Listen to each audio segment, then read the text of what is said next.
السلام علیکم ورحمۃ اللہ وبرکاتہ۔ رب اشرح لی صدری ویسر لی امری واحلل عقدۃ من لسانی یفقہوا قولی۔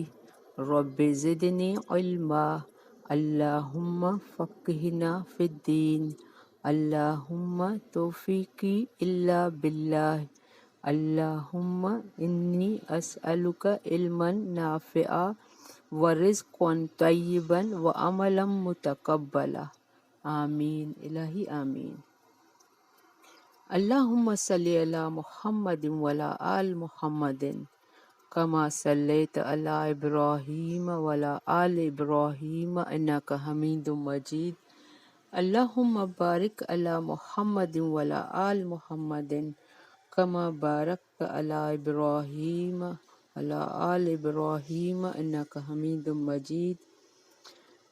نبی کریم صلی اللہ علیہ وآلہ وسلم کا فرمان ہے، حبب الی النساء والطیب، یہ مسند احمد کی روایت ہے، عورت اور خوشبو مجھے محبوب ہیں۔ اسی طرح نبی کریم صلی اللہ علیہ وآلہ وسلم نے نیک عورت کو دنیا کی سب سے بہتر متاع قرار دیا۔ خیر متاع الدنیا مرأۃ الصالحۃ، اس لیے اس کی محبت شریعت کے دائرے سے تجاوز نہ کرے تو یہ بہترین رفیق زندگی بھی ہے اور زاد آخرت بھی، ورنہ یہی عورت مرد کے لیے سب سے بڑا فتنہ ہے۔ یعنی عورت بہترین وہ ہے جو نیک ہو، اور نبی کریم کا یہ بھی فرمان ہے کہ نیک بیوی اور بہترین ہمسایہ یہ اللہ کی بڑی نعمت ہے۔ تو ہم پہلے تجوید اسٹارٹ کر رہے ہیں کیونکہ آج اس کی عورت کے بارے میں آیت آئے گی۔ اعوذ باللہ من الشیطان الرجیم، بسم اللہ الرحمن الرحیم۔ سورت ہماری آل عمران، آیت 12۔ قل للذین کفروا ستغلبون وتحشرون إلى جہنم وبئس المہاد۔ قد كان لكم آية في فئتين التقتا، فئة تقاتل في سبيل الله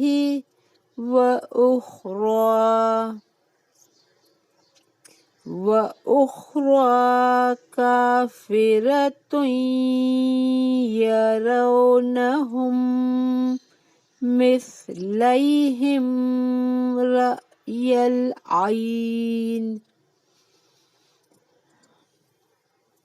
والله يؤيد بنصره من يشاء، إن في ذلك لعبرة لأولي الأبصار۔ زين للناس حب الشهوات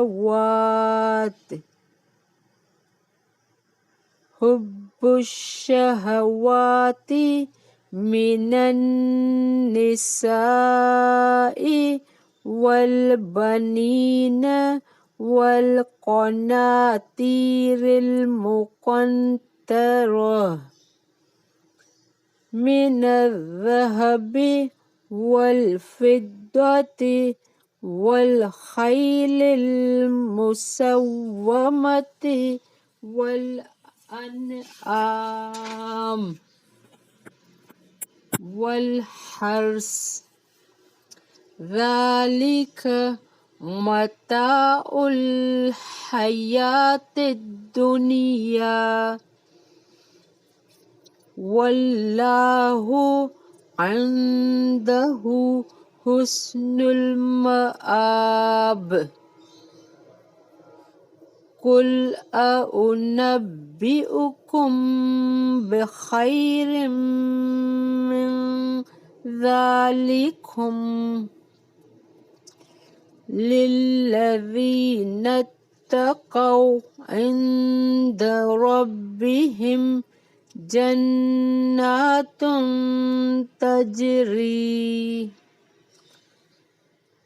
تجري من تحتها الأنهار خالدين فيها وأزواج مطهرة ورضوان من الله والله بصیر بالعباد۔ بارک اللہ فی۔ ہم یہاں اسٹاپ کر رہے ہیں آیت نمبر 15 پر۔ سورۃ آل عمران کا میں نے اسٹارٹنگ میں بتایا تھا، ایک عیسائیوں کا وفد آپ صلی اللہ علیہ وآلہ وسلم کے پاس آیا تھا۔ ان کو آپ صلی اللہ علیہ وآلہ وسلم دین سکھا رہے ہیں، یعنی ہم بھی وہیں سے دین سیکھ رہے ہیں۔ یہ ساری آیتیں بتائی جا رہی ہیں۔ قل للذین کفروا، کہہ دیجئے ان کو جنہوں نے کفر کیا، یہاں کفر سے مراد یہودی ہیں، کفر کیا، ستغلبون، ان قریب تم مغلوب کیے جاؤ گے، وتحشرون، اور تم اکٹھے کیے جاؤ گے، الی جہنم، طرف جہنم کی، وبئس المہاد، اور یہ بہت بری ہے۔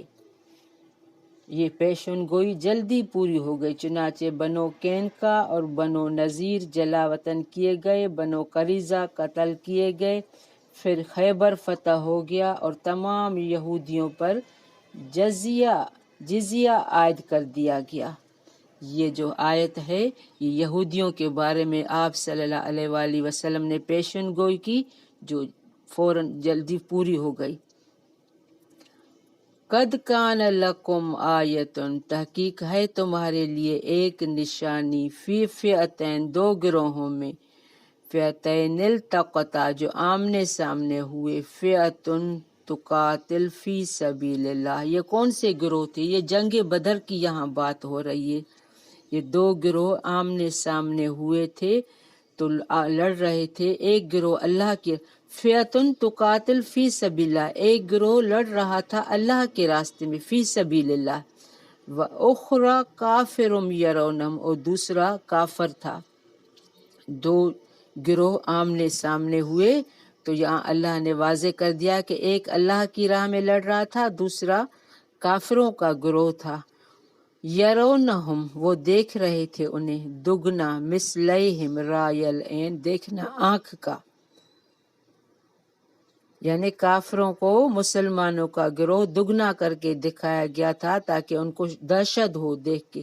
واللہ یؤید، اور اللہ تائید کرتا ہے اپنی مدد سے، بنصرہ من یشاء، جس کی وہ چاہتا ہے۔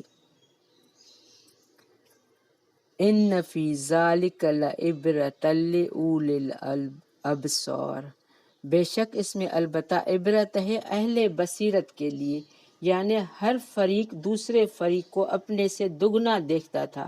کافروں کی تعداد 1000 کے قریب تھی، انہیں مسلمان 2000 کے قریب دکھائی دیتے تھے تاکہ ان پر دہشت ہو۔ مقصد ان سے ان کے دلوں میں مسلمانوں کی دھاک بٹھانا تھا، اور مسلمانوں کی تعداد 300 سے کچھ اوپر یا 313 تھی، انہیں کافر 600 اور 700 کے درمیان نظر آ رہے تھے۔ ان کی اصل تعداد 1000 کے قریب 3 گنا تھی۔ مقصد ان سے مسلمانوں کے عزم و حوصلے میں اضافہ کرنا تھا۔ اپنے سے 3 گنا دیکھ کر ممکن تھا مسلمان مرغوب ہو جاتے، یعنی مسلمان 313 تھے اور کافر 1000 تھے، تو اس طرح تو مسلمان کمزور پڑ جاتے۔ تو یہ اللہ نے رعب جمانے کے لیے ان کو اپنے سے دگنا، جب وہ 3 گنا کے بجائے 2 گنا نظر آئے تو ان کا حوصلہ پست نہیں ہوا، لیکن یہ دگنا دیکھنے کی کیفیت ابتدا میں تھی۔ پھر جب دونوں گروہ آمنے سامنے صف آرا ہو گئے تو اللہ تعالیٰ نے اس کے برعکس دونوں کو ایک دوسروں کی نظروں میں کم کر کے دکھایا، تاکہ کوئی بھی فریق لڑائی سے گریز نہ کرے بلکہ ہر ایک پیش قدمی کی کوشش کرے۔ یہ سورۃ انفال میں آیت نمبر 45 میں دوبارہ آئے گا۔ یہ جنگ بدر کا واقعہ ہے جو ہجرت کے بعد دوسرے سال مسلمانوں اور کافروں کے درمیان پیش آیا۔ یہ کئی لحاظ سے نہایت اہم جنگ تھی۔ ایک تو اس کے لیے یہ پہلی جنگ تھی، دوسری یہ جنگی منصوبہ بندی کے بغیر ہوئی تھی۔ مسلمان ابو سفیان کے قافلے کے لیے نکلے تھے جو شام سے سامان تجارت لے کر مکہ جا رہا تھا۔ تیسرے، اس میں مسلمانوں کو اللہ تعالیٰ کی خصوصی مدد حاصل ہوئی۔ چوتھے، اس میں کافروں کو عبرت ناک شکست ہوئی، جس سے آئندہ کے لیے کافروں کے حوصلے پست ہو گئے۔ ان فی ذالک لعبرۃ لأولی الابصار، بے شک اس میں البتہ عبرت ہے اہل بصیرت کے لیے۔ میں نے 4 اس کے بتائے۔ یہ آیت خاص اہم ہے، یہ ہم سب کے لیے ہے، تو ہمیں اس کو غور سے سننا ہے اور اپنے اوپر لاگو کرنا۔ زین للناس، مزین کر دی گئی لوگوں کے لیے، حب الشہوات، محبت، خواہشات، من النساء، کس میں؟ عورتوں میں۔ یہ جائز بھی ہے۔ اللہ تعالیٰ یہاں کہہ رہا ہے بھلے عورتوں سے محبت کرو، لیکن اللہ کے دین کو سب سے اوپر۔ میں نے اس کی آیت پہلے بتائی بھی ہے، یہ انسان کی فطرت میں شامل ہے، جس طرح دین ہمارے فطرت میں شامل ہے۔ تو عورت کی محبت یا بیٹوں کی محبت یہ آ رہا ہے، حب الشہوات، یہ محبت آراستہ کی گئی ہے خواہشات کی، عورتوں سے، والبنین، اور بیٹوں سے، والقناطیر، اور خزانوں سے، والمنقنطرت، اور اکٹھے کیے، جو کہ ہم مال، اکثر ہم عورتیں ہوں یا مرد ہوں، ہمیں ہوس ہوتی ہے مال جمع کرنے کی، کتنا بھی مال ہو تو ہم اور کمیٹیاں اور بزنس کریں گے، بھلے ایک نوکری بھی ہو لیکن چاہے سائیڈ میں اور بزنس بھی چلے، مال اور آئے، جمع ہو۔ تو یہ اللہ کیا کر رہا ہے، یہ محبت یہ انسان کے فطرت میں رکھی گئی ہے۔ من الذہب، سونے سے، یہ بھی ہماری خواہش ہوتی ہے، والفدت، اور چاندی سے، والخیل، اور گھوڑے۔ پہلے زمانے میں گھوڑے ہوتے تھے، آج کل لوگ جہازوں، بڑی بڑی اعلیٰ گاڑیوں، 1 کروڑ کی، 60 لاکھ 80 لاکھ کی گاڑیاں لے کر فخر کرتے ہیں۔ تو پہلے زمانے میں اعلیٰ نسل کے گھوڑوں پر فخر کیا جاتا تھا۔ والخیل المسومۃ، اور گھوڑے نشان لگے ہوئے، والانعام، اور مویشی جانور، والحرث، اور کھیتی، جس کے پاس اعلیٰ نسل کے مویشی جانور ہوتے تھے اور یہ کھیتی زمین باڑی ہوتی تھی تو وہ لوگ اپنے آپ کو بڑا سمجھتا تھا۔ اللہ نے یہ سب کچھ بتا کے کیا بتا رہا ہے، ذالک متاع الدنیا، یہ سامان ہے زندگی، دنیا کی زندگی کا، تم اس میں دل نہیں لگاؤ، یہ تو صرف دنیا کی زندگی کا ہے۔ واللہ عنده، اور اللہ کے پاس حسن المآب، اچھا ٹھکانہ ہے۔ یعنی یہ سب چیزیں ہماری فطرت میں، اللہ یہ ساری چیزیں اللہ نے بندوں کے لیے بنائی ہیں۔ دنیا کی ان چیزوں کو پا کر انسان کو اکڑ نہیں آنی چاہیے، ان کو پا کر یہ نہیں ہونا چاہیے، ایسی خوشی نہ ہو جو اللہ کو بھول جائے، آخرت کو بھول جائے، تکبر آ جائے، یہ سمجھے کہ مجھے آخرت میں حساب کتاب ہی نہیں دینا ہے۔ ہم ساری چیزیں نعمت بھی ہیں اور آزمائش بھی ہیں، یہ ہمارے ذہن میں ہر وقت ہونا چاہیے۔